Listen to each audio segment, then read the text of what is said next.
Cuando una persona sueña, solo se puede dirigir hacia una dirección: pa'lante. Hay miles de historias, algunas de sacrificio, otras de riesgo, pero también de superación, y una de ellas podría ser la tuya. Inmigración, sueños, retos y triunfos. Bienvenidos al programa Pa'lante, mi gente, de la firma de abogados Vázquez & Servi. Y vamos precisamente pa'lante con el programa, con este podcast que puedes buscar en cualquier proveedor de podcast a los que estás acostumbrado a buscar. Y le damos la bienvenida una vez más a abogada Bárbara Vázquez. Buenos días. Muy buenos días y muchas gracias por sintonizar, escucharnos. Como siempre, para mí es un placer estar aquí con ustedes compartiendo esta hora de Pa'lante, mi gente, por Oxígeno Radio, hablando sobre temas de inmigración y contestando sus preguntas. Hoy día vamos a hablar sobre cómo están las operaciones en el Consulado General en Ciudad Juárez con respecto a trámites para la residencia. Vamos a estar hablando de las entrevistas, el protocolo de vacunas, o sea, información muy relevante para nuestra comunidad. Todas las semanas o casi a diario recibimos comunicados de nuestros clientes y también de personas quienes nos siguen en las redes sociales o que visitan nuestra página web para saber y quieren saber qué está pasando con Ciudad Juárez, cómo van las cosas con las citas, porque sabemos que cuando arrancó esto de la pandemia en marzo del 2020, como que todo se pausó. Las citas que estaban programadas fueron canceladas y bueno, ha ocasionado muchos estragos y muchas personas están ansiosos porque ya llevan tiempo esperando la cita para la residencia. Y bueno, este 27 de enero tuvimos la oportunidad de asistir a un seminario web con oficiales del Consulado General en Ciudad Juárez, quienes reportaron sobre la postura de operaciones en el consulado y las expectativas para este año 2022.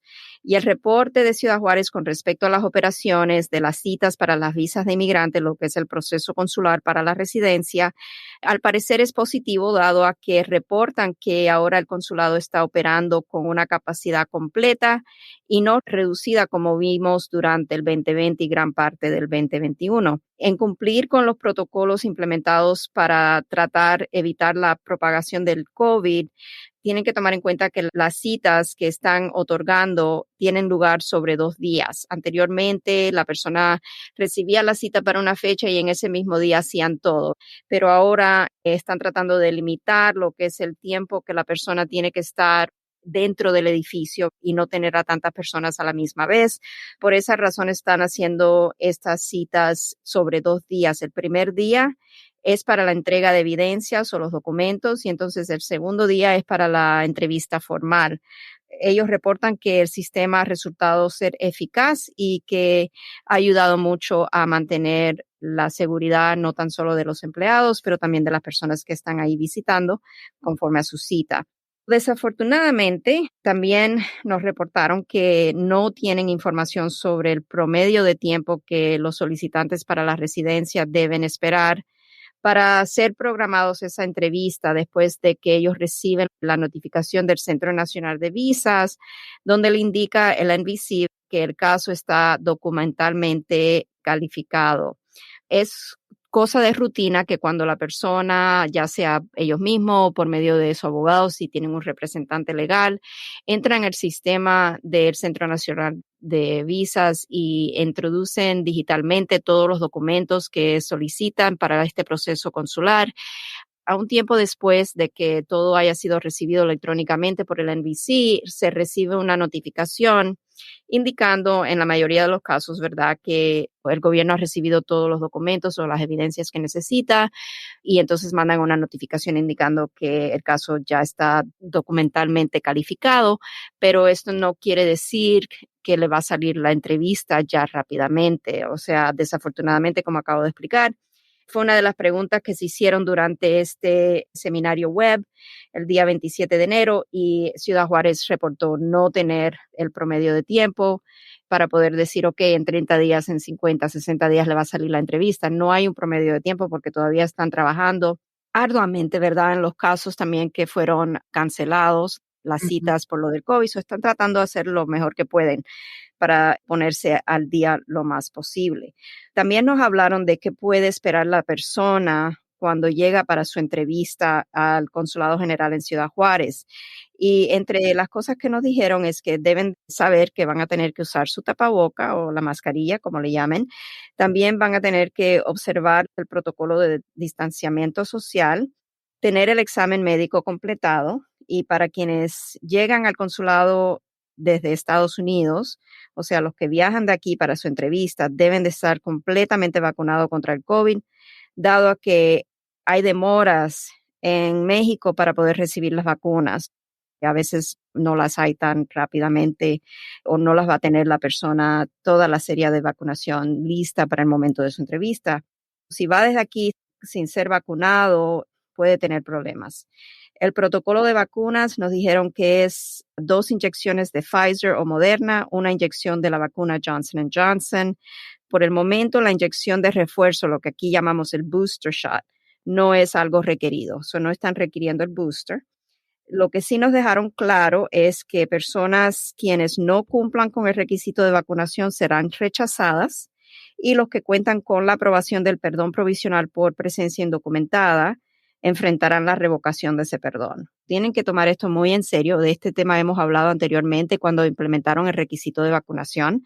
Personas quienes antes de salir para su entrevista han logrado recibir ese perdón por la presencia indocumentada, lo cual es un gran logro porque casi, no le voy a decir garantiza, pero incrementa las posibilidades de que la persona vaya solamente a tener que ir a su entrevista y sea la ida por la vuelta, ¿verdad? Van a poder regresar rápidamente.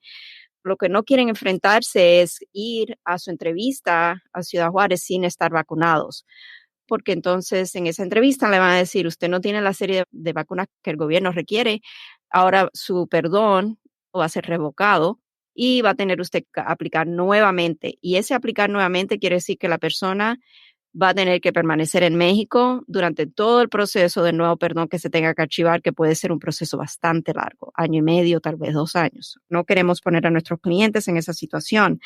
Dejaron muy claro que en casos donde la persona va a viajar en Ciudad Juárez desde Estados Unidos para ir a su entrevista y todavía no está vacunado o tal vez todavía no haya completado la serie de vacunación, los oficiales de Ciudad Juárez han recomendado pedir reprogramar la cita o la entrevista para evitar que le revoquen el perdón y lo encuentren inadmisible por ser considerado un riesgo a la salud pública. Esto es muy importante porque a veces tenemos clientes quienes le llega la entrevista y aunque hemos mandado comunicados vía text notificándole cuando salió este requisito de vacunación a todos nuestros clientes que van a tener que proceder para la entrevista en su país natal, le hemos notificado que requieren la vacuna. A veces tenemos clientes que o por desidia o porque no están decididos todavía a ponerse las vacunas, no están vacunados en el momento que llega a esa entrevista. Les recomendamos a nuestros clientes que hagamos la reprogramación de la entrevista para que puedan tener esa oportunidad de ir ya vacunados desde aquí de Estados Unidos con la notificación de vacunas para que puedan llevar eso y presentarlo cuando vayan a presentarse en el examen médico en el país natal y que el médico pueda certificar que ya la persona tiene la serie de vacunas requeridas. Esta es la información que hemos podido obtener directamente de los oficiales en Ciudad Juárez cuando asistimos al seminario web la semana pasada y creo que es una información muy valiosa.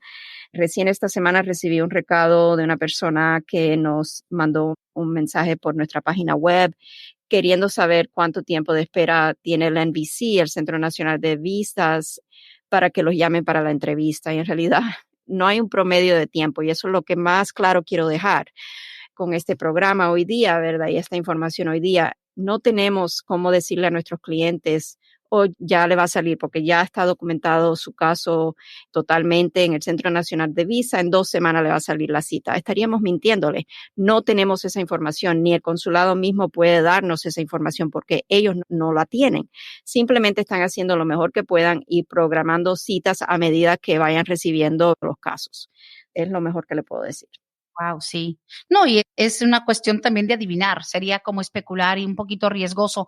Ahora, una pregunta súper básica, abogada, porque muchos confunden y dicen el consulado en Ciudad Juárez, otros dicen la embajada en Ciudad Juárez. ¿Hay alguna diferencia? No, es lo mismo. O sea, cuando recibimos la comunicación de ellos, dice Consulado General en Ciudad Juárez.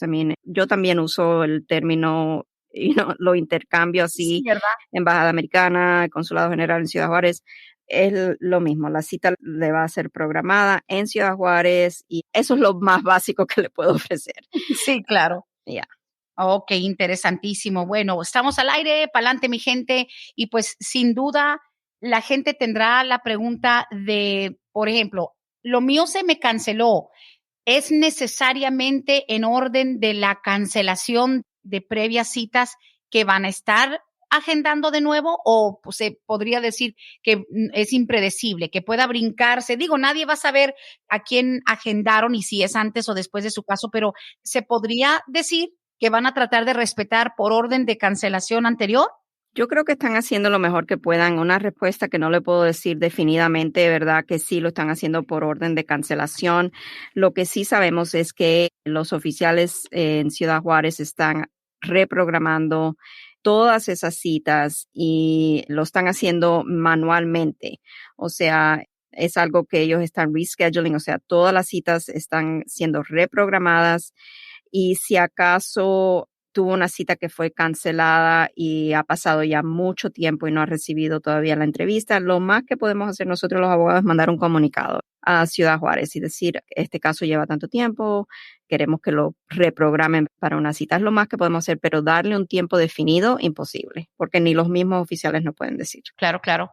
Pero los clientes, digamos, estarían recibiendo también su propia notificación o llega exclusivamente a donde la firma que los representa. No, ellos también la reciben si tienen, por ejemplo, a nosotros nos llega todo esto por correo electrónico. Si hubo un correo electrónico que fue otorgado durante el proceso al gobierno, los clientes también lo reciben porque a veces ellos lo reciben antes que nosotros a veces y porque tenemos un proceso de recibo de correspondencia. Hay un departamento en la oficina que chequea la correspondencia y lo hacemos siempre 2 veces, creo que diariamente, que es en la mañana al llegar y en la tarde antes de cerrar la oficina.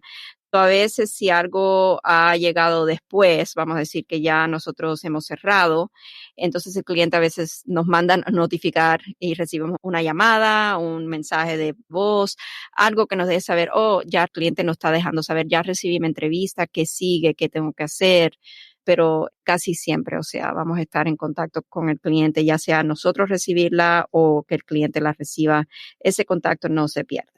Wow.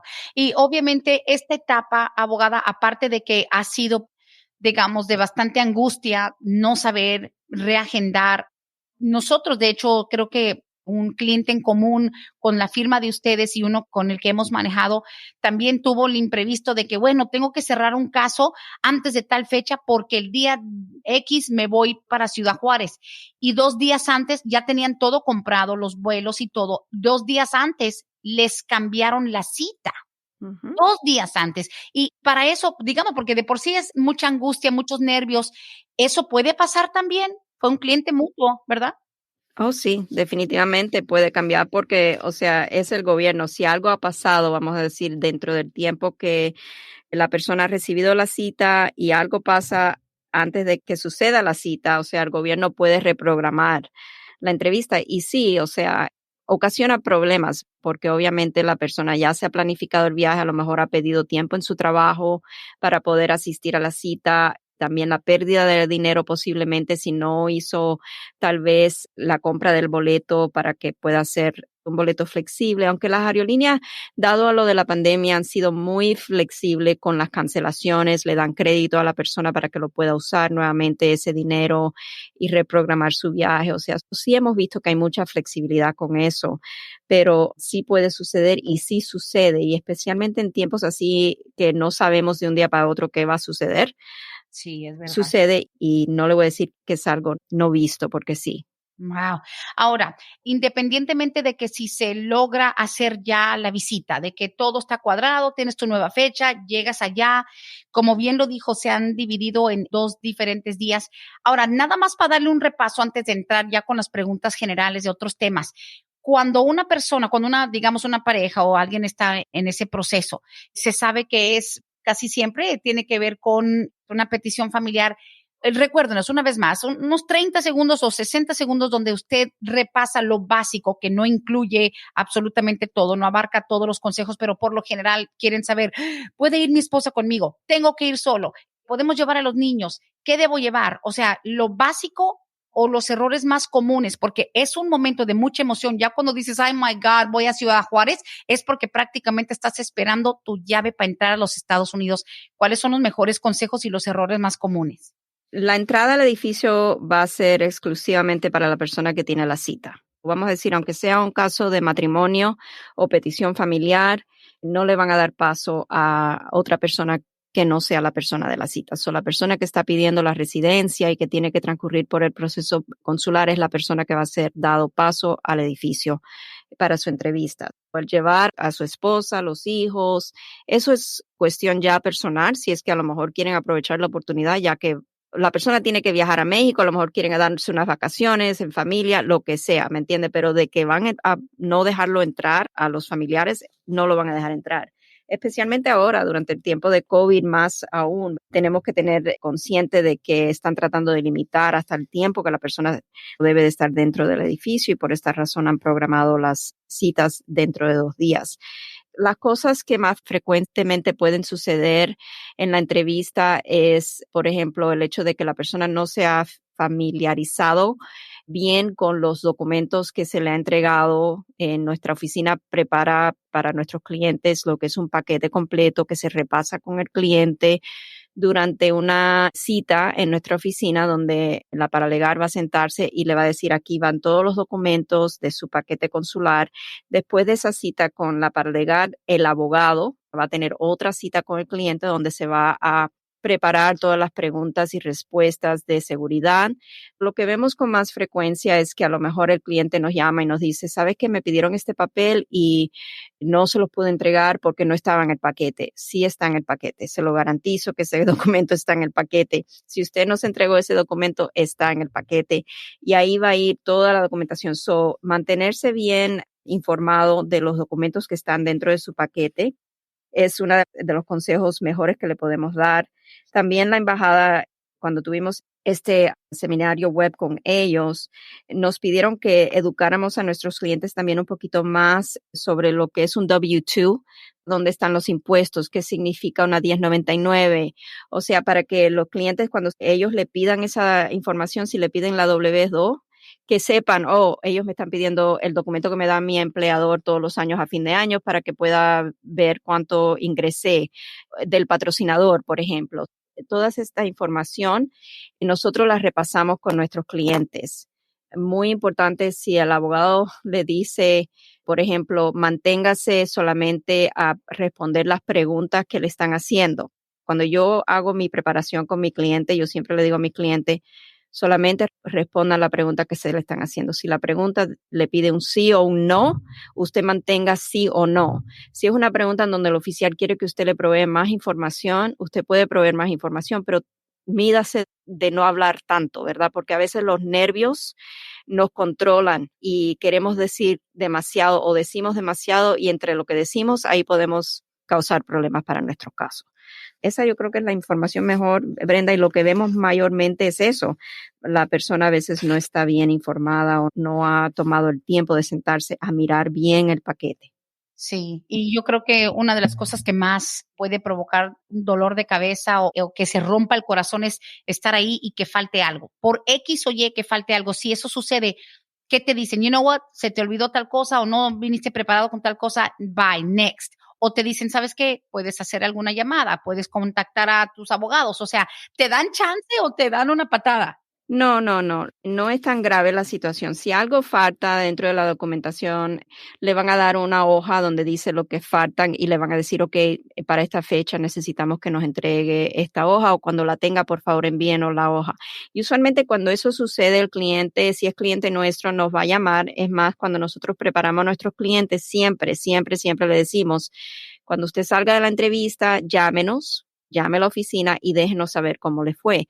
Y la mayoría de los clientes sí nos llaman y nos dejan saber, ¿sabe que todo me fue bien o me faltó X documento? Y entonces la paralegal o el abogado va a decir, el documento estaba ahí en el paquete, simplemente a lo mejor la persona no revisó o no vio que iba dentro del paquete el documento. Pero si algo llega a faltar, no es que sea totalmente fatal para el caso, simplemente le van a dar una oportunidad a la persona de entregar esa documentación. Ah, bien, porque qué nervios llegar a un sitio con un sobre donde crees que ahí están todos tus requisitos, todo lo que te van a pedir y que de repente algo te sorprenda. Pero bueno, hemos aprendido muchísimo y parece mentira. La mitad del programa se nos ha ido en esto, pero you know what?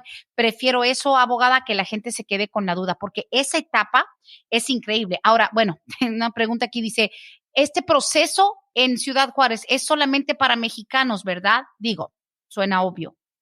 Por lo general, sí. A veces hay casos donde podemos hacer lo que se llama cross-country chargeability, que es algo bastante técnico, pero sepan que sí, por lo general, las personas que van a Ciudad Juárez son porque son nativas de México. Ok. Sí, digo, son pocos los casos. No porque se esté amontonando gente en la frontera ahí, Ciudad Juárez, en El Paso, en Tijuana, o sea, no necesariamente un centro suramericano o caribeño de otra parte del mundo puede hacer su ajuste ahí. No, tendría que ver algo del Congreso o algo provisional que sea algo que el gobierno haya publicado que van a ser procesados tal personas de tal países en esa embajada. Por ejemplo, cuando tuvimos los desastres naturales en Centroamérica, a veces los casos, creo que ¿dónde era? De Nicaragua a lo mejor, iban a Tegucigalpa por algo de eso. Se cambió la embajada, a veces cuando también hay conflictos de guerra o conflictos armados, a veces sí tienen que cambiar el lugar, pero ya eso son circunstancias bien especiales. Ok, digo, hay que ver cada caso y no asumir que la información le aplica a todos. Pues bueno, como les decíamos, esta etapa del ajuste, abogada, para Ciudad Juárez y con eso de que si cancelan o no cancelan, pues hay que ver y sobre todo tener, la verdad no hay como tener una firma profesional monitoreando todo eso. Pero no es lo mismo que alguien reúna sus cositas ahí solito en la casa, llevo esto, hago mi sobre, porque también está la parte de los exámenes médicos y todo, pero ustedes llevan un control con ese tipo de preparación, porque yo creo que en otro programa usted nos dijo que tan solo el esfuerzo de preparar un paquete para Ciudad Juárez, a ustedes le pasa por múltiples manos para revisar una y otra vez cada par de ojos que revisa un sobre para que se sepa que va lo más completo posible. Exactamente, y nos sentamos con el cliente, que es la parte más importante, para repasar la información, asesorarnos de que nada de la información que vayamos a someter al gobierno esté equivocada.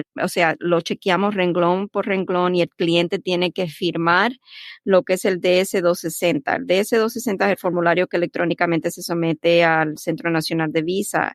Y antes de nosotros hacer cualquier entrega al Centro Nacional de Visa de Documentos, el cliente va a tener una cita con nosotros y nos vamos a sentar y repasar toda la información renglón por renglón. El cliente entonces tiene que firmar ese documento de ese 260 en una línea que nosotros internamente le vamos a proveer para que conste de que fue repasado, la fecha que fue repasado y la firma del cliente es evidencia para nosotros de que está conforme con la información que está contenida en ese documento. Hay muchos niveles de revisión antes de que los documentos sean entregados. Excelente, muy, muy bien. Pues bueno, vamos a empezar con las preguntas. Esto prácticamente un resumen que se merece mucho más tiempo, pero ya en consultas individuales, porque no todos están en esa etapa. Al aire con la abogada Bárbara Vázquez, se abre la línea telefónica para cualquier pregunta en vivo al 770-686-3424. La línea de texto 770-927-8015. Tremendamente efectiva esa línea porque así no interrumpe la gente que está escuchando a través de la aplicación en su celular y también obviamente nuestras redes sociales, los inbox de Facebook, etcétera. Tengo una pregunta, viene por parte de Arlene. Dice, buenos días, pregunta para la doctora. Mi hija se va a hacer ciudadana en este año por matrimonio, su esposo ciudadano. Nosotros tres entramos, mi esposo y yo y nuestra hija, con visa de turista desde Colombia hace 9 años. ¿Cuánto se tarda el proceso de ella para hacerse ciudadana y cuándo nos puede pedir a nosotros? Y luego dice, y tengo, en adición a esto, nos perjudica que en estos 9 años mi esposo y yo hemos tenido ingresos por trabajo, aún entrando como turista. Okay. La hija se va a hacer ciudadana, me dice, ¿verdad? Por medio de matrimonio, y si es matrimonio con una persona ciudadana, entonces la hija puede hacer el trámite para la ciudadanía a los 2 años, 9 meses de haber adquirido la residencia. Vamos a asumir que ya tenga entregada la solicitud para la ciudadanía y que sea aquí en Atlanta. Estoy asumiendo muchos factores porque no es algo que han revelado en la pregunta. Si es aquí en Atlanta que tiene la hija la solicitud para naturalización pendiente, se están demorando de 12 meses y medio a 17 meses y medio para llamarlo para la entrevista y van en la fecha del 31 de agosto del 2020. Este es el promedio de tiempo que el gobierno mismo ha publicado en su página de tiempos de procesamiento. Entonces, ese es el proceso de la ciudadanía. Y en cuanto se haga ciudadana, ya los puede pedir, ¿no? Cuando ella se haga ciudadana, los puede pedir. Es importante siempre tomar en cuenta que pueden existir factores, no simplemente porque hayan entrado legalmente a Estados Unidos, ya es una seguridad de que pueden aplicar a la residencia o al ajuste de estatus. Siempre es recomendable una consulta formal con un abogado para explorar todos los factores en el caso y asesorarnos de que no vayamos a tener ningún obstáculo legal, que a lo mejor sea un obstáculo que no se puede sobrepasar. Uno de que me viene a mente, por ejemplo, en este caso, vamos a decir, la hija se hace ciudadana estadounidense. Los padres, como entraron legalmente a Estados Unidos, ella quiere hacer una petición de ajuste de estatus para sus padres una vez que ella se convierta en ciudadana. Si en algún momento la mamá o el papá cometió alguna representación falsa en el trámite para la visa, o sea, no divulgó información que le estaban pidiendo, mejor dicho, en la solicitud, porque querían mejorar las perspectivas de poder adquirir la visa. Eso va a ser un problema para el caso. Va a ser una representación falsa para un propósito de recibir beneficios migratorios y en ese caso van a tener que contar con el familiar calificativo para poder solicitar un perdón. Y a veces se presenta la situación, Brenda, de que no existe ese familiar calificativo. Para propósito de este tipo de perdón, se requiere mamá o papá o cónyuge residente o ciudadano. Si los padres, vamos a decir, para hablar hipotéticamente, no tienen ese familiar calificativo, no van a poder solicitar la residencia porque el gobierno le va a requerir ese perdón. ¿Me explico? Sí, cierto. Ok, I get it. Ahora, tal vez lo dijo y estoy recibiendo todos los textos y clasificándolos. La parte de que como turistas, bueno, su entrada legal como turistas y que han trabajado, ¿eso no se lo investigan? No es que no se lo investiguen, es que no le va a afectar el hecho de que hayan trabajado. Eso es algo que le van a preguntar en la solicitud para el ajuste de estatus, si han trabajado o han violado los términos de la visa en algún momento después de haber entrado como turista. La respuesta es sí para ambas preguntas. No vamos a ocultar eso porque sabemos que legalmente eso no le va a afectar. Ok, muy bien. Ahora, eso afecta para los que luego quieren sacar una visa de turista otra vez o quieren renovar su visa si hay prueba de que trabajaron aquí. Listo, gracias, Arlene. Ok, sorry. Una última porque obviamente está aprovechando sus 25 centavos. Dice, por favor, la última pregunta para la doctora. Mi esposo tiene su hija mayor de su primer matrimonio. Ella tiene 29 años y sigue en Colombia. Nunca ha venido a los Estados Unidos. ¿Ella caería dentro de ese proceso? No, en lo absoluto no. Él tiene que hacerse residente primero y entonces él la puede pedir siempre y cuando la hija de 29 años de edad no esté casada. Si es casada, el papá, el señor, va a tener que hacerse ciudadano primero y entonces pedirla, lo cual va a ser un trámite bastante largo en cualquiera de esos dos casos.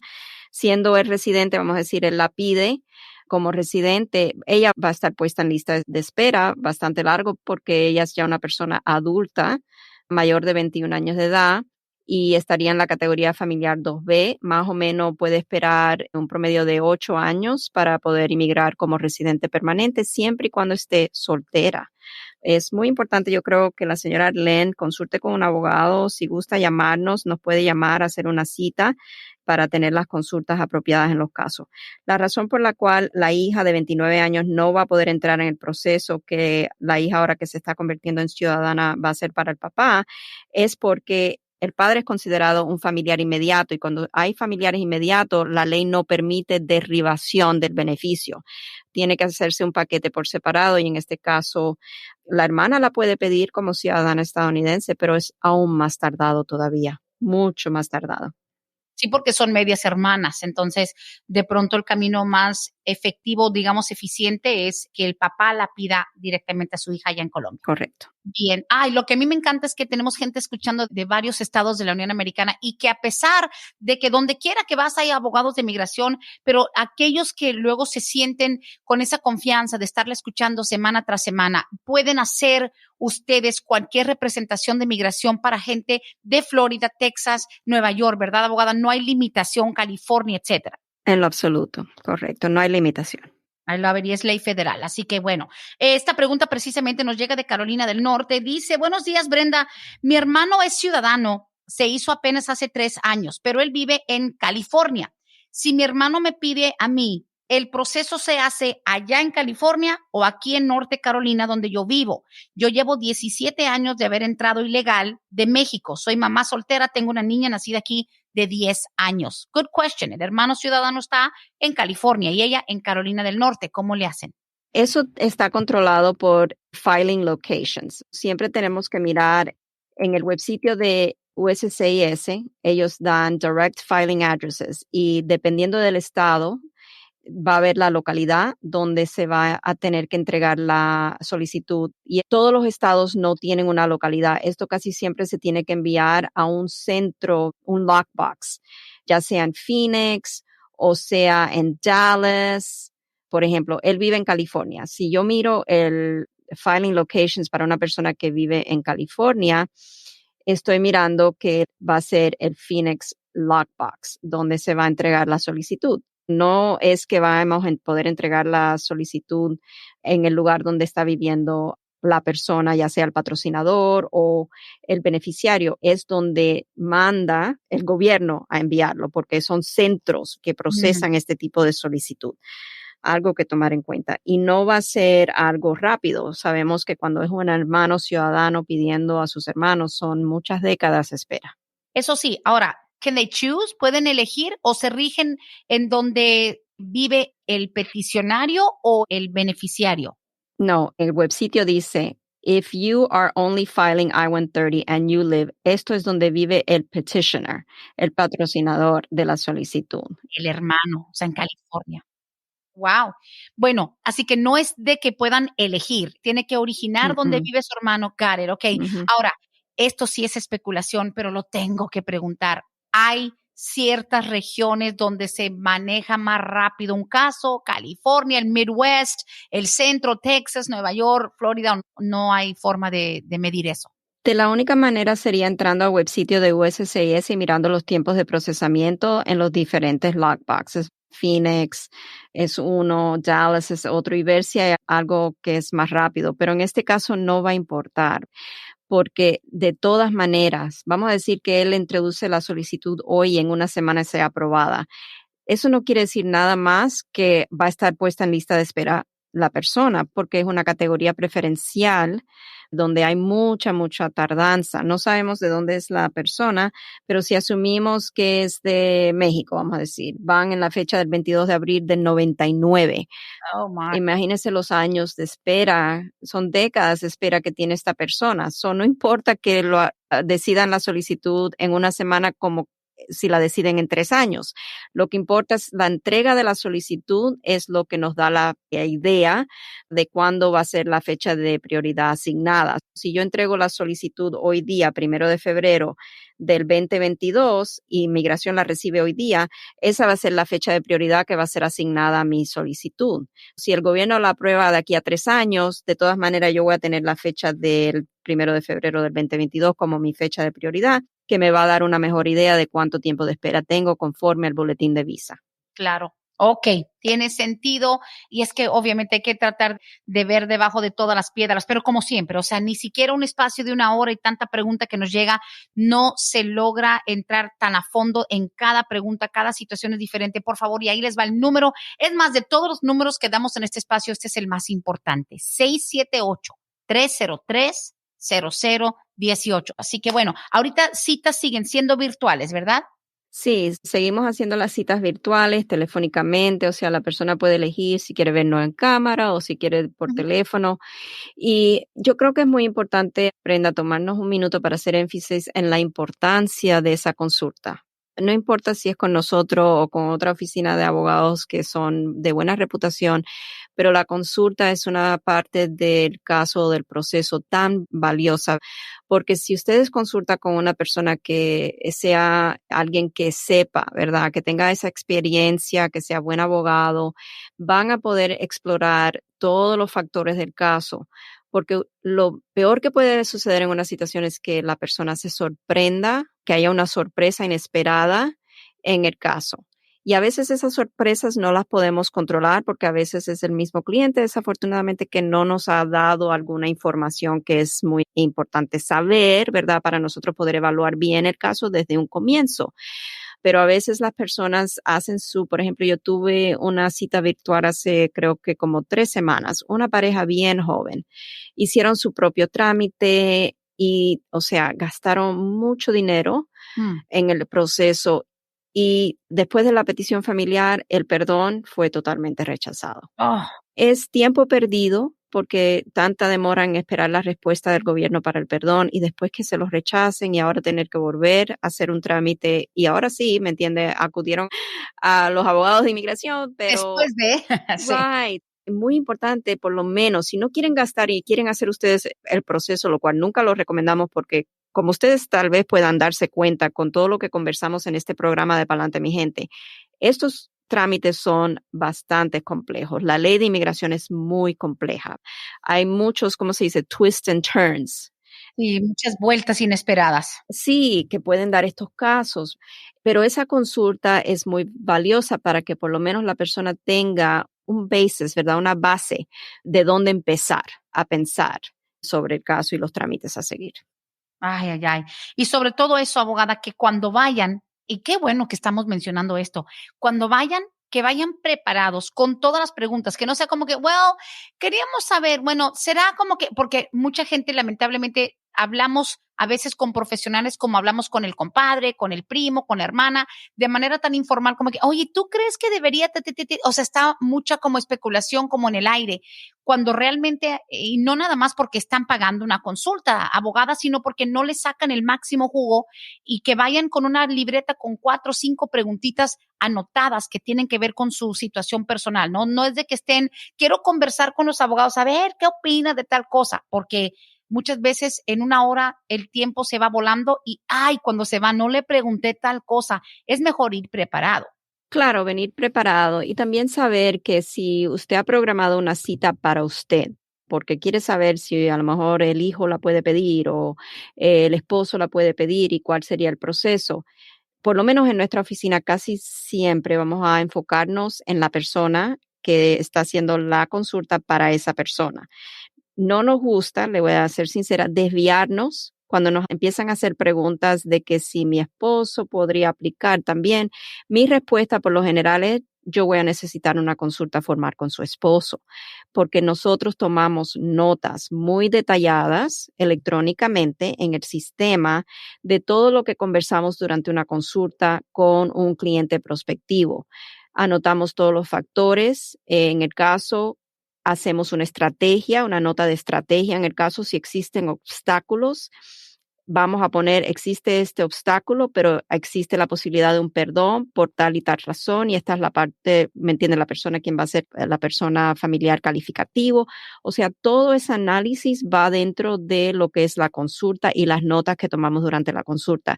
Imagínense si usted hace una consulta para usted, pero ahora también quiere que le digamos sobre el caso de su esposo o de su pariente que ni tenemos ninguna información, porque la persona va a llenar un cuestionario antes de la consulta y el abogado va a revisar ese cuestionario para darnos una idea o que esta consulta va a ser seguramente para este propósito.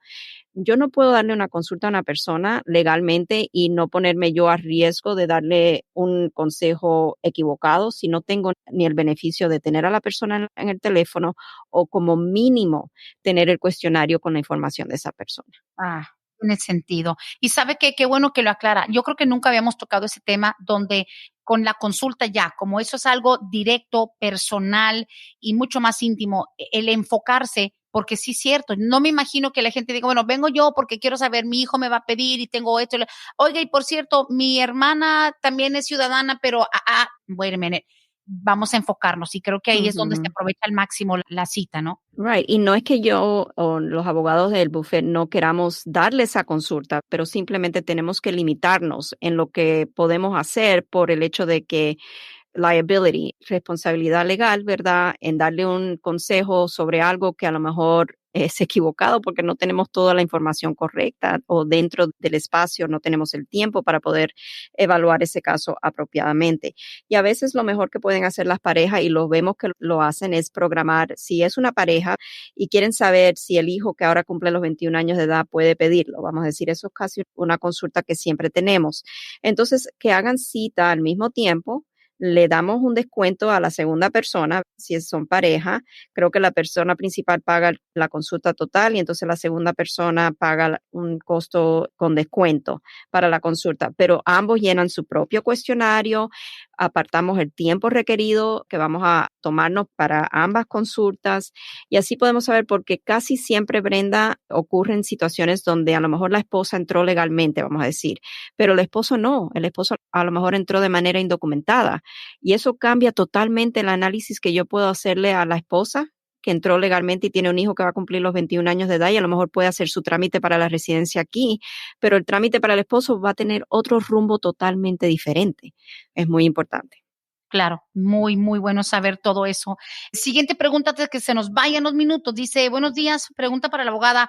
Mis tíos vinieron de México en varias ocasiones con su visa de turista. En la última entrada que tuvieron, mi tía se enfermó del COVID.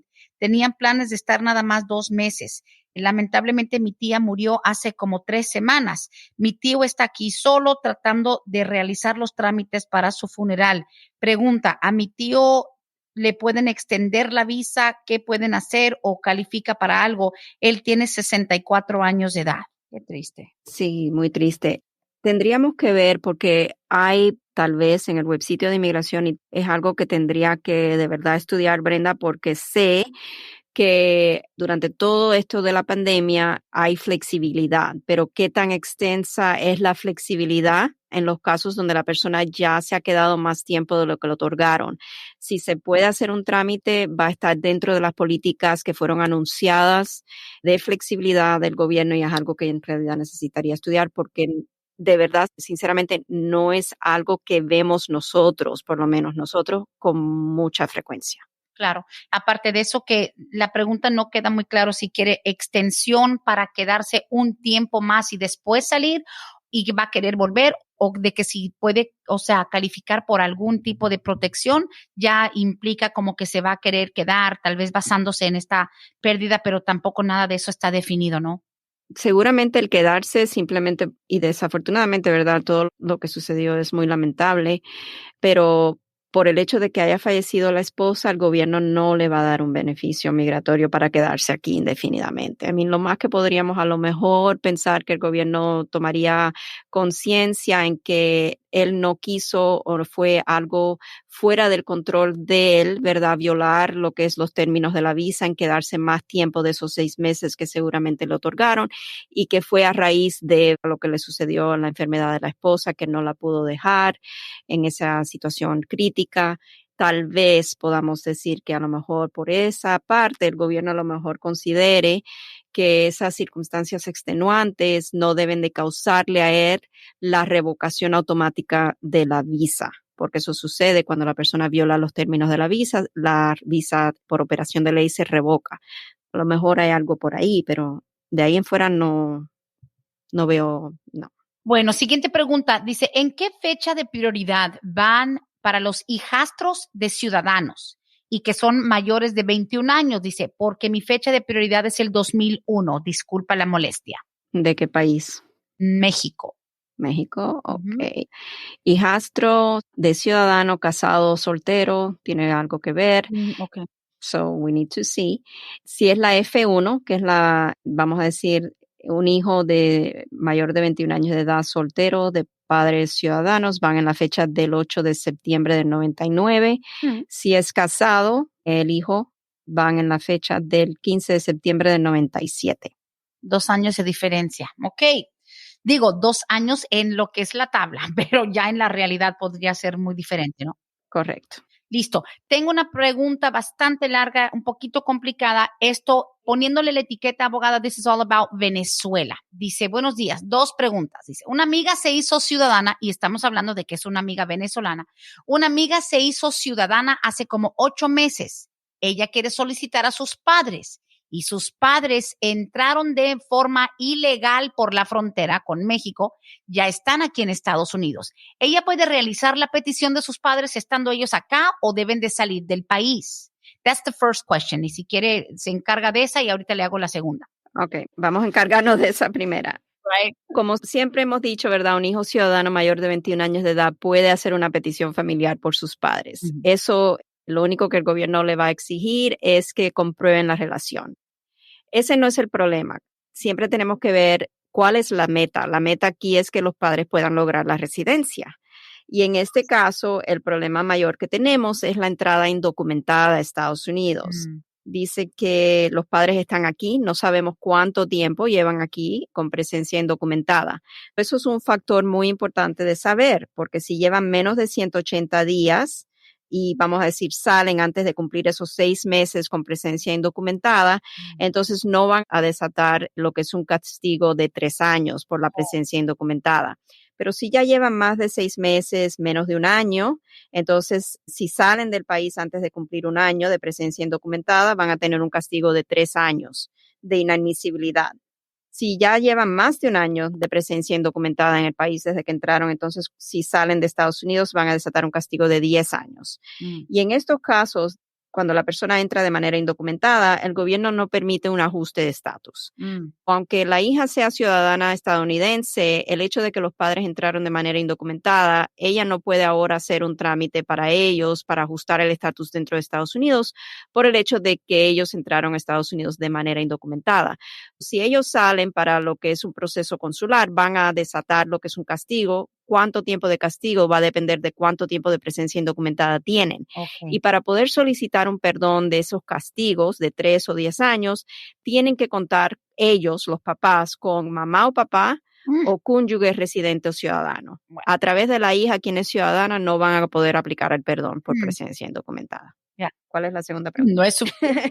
Les pregunté cuánto llevan aquí, pero ya sabemos si es menos de 6 meses, más de 6 meses, etcétera. Dice, y la otra pregunta, esto ya es también del TPS de Venezuela. ¿Cómo va el estatus del TPS? Tengo una solicitud por un familiar, ya cumplió 8 meses desde que colocó las huellas y 9 meses desde que introdujo la petición. Tengo entendido que el TPS, su vigencia es de 1 año, o sea, querrá decir que para septiembre del 2022 ya tiene 1 año ese proceso. Su validación de aprobar va a ser bien corta, según. ¿Qué me puede decir de este caso? Están atrasados. Lo más que le puedo decir es que no es ella la única persona que tiene este problema. O sea, sí hay un programa de TPS, también está el programa de DED que entró antes del TPS para los venezolanos, o por lo menos sabemos que tienen ese amparo. El problema es que todos quieren, obviamente, que sea aprobado el TPS, su solicitud para que puedan recibir ese permiso de trabajo y su social. Pero lo que le puedo decir es que están atrasados. El gobierno tiene atrasos a nivel nacional, es un atraso crítico, hasta mismas personas que ya están en situaciones donde están renovando sus propios permisos de trabajo, las extensiones que le han dado automáticamente esos permisos por los mismos atrasos del gobierno se están agotando también. Oh my. Estamos en situaciones bastante críticas. Simplemente es la mejor información que le puedo ofrecer en estos momentos. Claro, nada está concretado todavía. Dice, buenos días, abogada. ¿Cuánto está demorando la petición por hijos ciudadanos? ¿Por hijos? Dice aquí, ¿cuánto está demorando las peticiones por hijos ciudadanos? Tengo petición de mi hermano del año 98. No sé si querrá decir que ya la pidió el hermano en el 98, pero también tendría la opción de optar por hacer la petición por una hija ciudadana. Necesito más información porque la pregunta está un poquito confusa, Sí, pero si estamos hablando de una petición por un hermano ciudadano que fue hecha en el 98 de México, ya esa fecha de prioridad ya está vigente porque van en el 22 de abril del 99. Si a lo mejor se pasó a lo que es un ajuste de estatus bajo la ley 245I, depende de dónde hizo su trámite para su ajuste de estatus. Eso sí ya es dependiendo de localidad y puede averiguar eso dentro de los tiempos de procesamiento. Si entra al web sitio de USCIS y busca el formulario, vamos a decir 485, lo estoy mirando aquí. Si es aquí en Atlanta que se archivó, entonces el tiempo de procesamiento van en la fecha del 16 de julio del 2018, de 15 meses y medio a 43 meses, para que tomen cuenta de cuántas demoras hay. Ay. Es el promedio de tiempo. Sí, claro, bueno, tomando en cuenta que, como le digo, hay gente que tiene la suerte de que algo les llega rápido, otros que de repente dicen, ¿qué pasó? No me ha llegado nada. Híjole, a ver, última, déjame ver, tengo unas cuantas preguntas que creo que voy a tener que dejar para next week. Sí, cerramos con esta, dice, buenos días, abogada, mi mamá me está pidiendo, dice aquí, en residencia, that's what it says. Buenos días, abogada, mi mamá me está pidiendo en residencia. Ya fui a las huellas y quiero saber cuánto va a tardar para que me llegue el perdón. Soy hija adulta soltera. Ay, man, I don't know qué significa. Y eso sí entiendo lo que ella está diciendo. O sea, la mamá la ha pedido, ya aplicó para el perdón, so tenemos que asumir que ya hay una fecha de prioridad para la petición familiar que está vigente.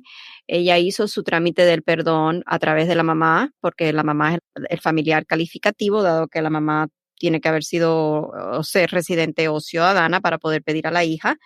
Y en este caso va a depender la respuesta en qué fecha tiene el recibo del perdón. Cuando ella entrega el perdón, el gobierno le manda un recibo. Con ese recibo podemos ver más o menos cuánto tiempo están programando, pero si vamos a decir, yo entro al websitio, y esto es algo que todos tenemos acceso, pueden entrar al websitio de USCIS o hacer una búsqueda general, USCIS Processing Times, tiempo de procesamiento. Para propósito de un perdón provisional, cuando yo busco el número del formulario, la I-601A, entonces me va a dar 2 lugares donde pueden ser entregadas esa solicitud, Nebraska o el Potomac Service Center. Vamos a entrar al Nebraska Service Center. Okay. El tiempo de procesamiento que están indicando es de 22 meses a 28 meses y medio y las solicitudes que tienen fecha de recibo del 20 de septiembre del 2019 o antes son las solicitudes que deben de estar adjudicando ahora el gobierno. Ay. Hay como 3 años de atraso, más o menos. Claro. Ay, abogada, súper importante la información. Ahora sí le hago una pregunta yo a título personal. Nosotros llevamos 1 año que nos mudamos de dirección, de una casa a otra. Está pendiente la petición de mi cuñado. Mi esposo, al hacerse ciudadano, pidió a su hermano soltero allá en Santo Domingo. I forget cuál es el consejo que nos hace que se va a tardar todavía mucho. Apenas lleva como 8 años. Pero, ¿lo podemos hacer online el cambio de la dirección? Sí, es el formulario AR11, AR11. AR11, yo buscaré los documentos con el número de recibo. Abogada, aproveché 10 segundos también para lo mío. Of course, no hay problema, no hay problema. Para no estarle mandando luego textos ahí, inbox después, porque sé que está súper ocupada. Abogada, de verdad, increíble. Tengo un par de preguntas que les pido disculpas de antemano. Sé que tiene también otros compromisos el día de hoy. 678-303-0018, Vázquez y Servi. Este programa solamente es para información. Por favor, cuadren su consulta virtual con la oficina 678-303-0018. Muchísimas gracias, abogada Bárbara. Muchas gracias, Brenda. Y bueno, aquí los espero el próximo martes a la misma hora. Muchísimas gracias a todos por escuchar. Hasta aquí hemos llegado hoy, pero siempre vamos pa'lante, mi gente, con Vázquez and Servi. Hasta la próxima.